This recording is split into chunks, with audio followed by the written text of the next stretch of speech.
జిల్లా వ్యాప్తంగా ఆర్ఎంపీ క్లినిక్లపై వైద్య శాఖ ఆధ్వర్యంలో తనిఖీలు చేపట్టగా ఈ మేరకు మంగళవారం పార్వతీపురం మన్యం జిల్లా కలెక్టర్ కార్యాలయంలో ఆర్ఎంపీ వైద్యులు కలెక్టర్ ఏ శ్యాంప్రసాద్ని కలిసి తమ సమస్యలను వివరించారు.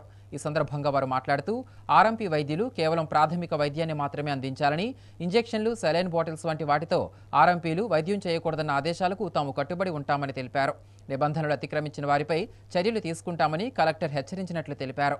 తామంతా సమన్వయంతో ప్రాథమిక చికిత్స వరకు మాత్రమే వైద్య సేవలు ఆర్ఎంపీ తరపున అందిస్తామని స్పష్టం చేశారు.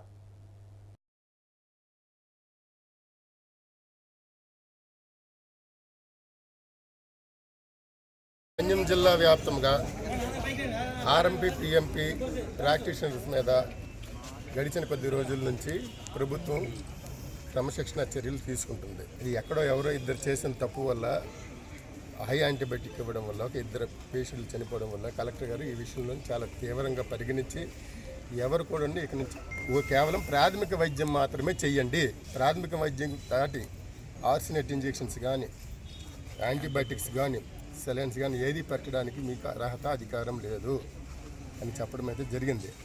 అయితే ఇదే విషయం కూటమి ప్రభుత్వం హెల్త్ మినిస్టర్ గారు గడిచిన కొద్ది రోజుల క్రితం స్టేట్మెంట్ ఇచ్చారు. రాష్ట్ర వ్యాప్తంగా ఉన్న ఆర్ఎంపీ పిఎంపీ ప్రతి ఒక్కరికి గుర్తింపు కార్డును ఇస్తామని ఆల్రెడీ తెలంగాణలో రేవంత్ రెడ్డి ఈ కార్యక్రమాన్ని ముందుకు తీసుకెళ్తున్నారు. దాన్ని అనుసరించి మన గవర్నమెంట్ కూడా కూటమి ప్రభుత్వం కూడా ఇటువంటి ఆర్ఎంపీ పిఎంపీ సేవలు గుర్తించి వాళ్ళకి కొంత ప్రోత్సాహకారం ఇవ్వాలని కూడా ప్రయత్నాలు మొదలుపెట్టారు. ఈ విషయం రాబోయే రోజుల్లోని ఆర్ఎంపీ పిఎంపీ మిత్రులందరికీ చాలా శుభ పరిమాణంగా మారబోతుంది.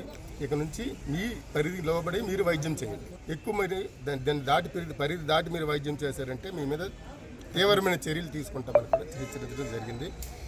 ఇవన్నీ మీరు దృష్టిలో పెట్టుకొని ప్రాథమిక వైద్యాన్ని ప్రజలకి అందిస్తారని కోరుకుంటున్నాను.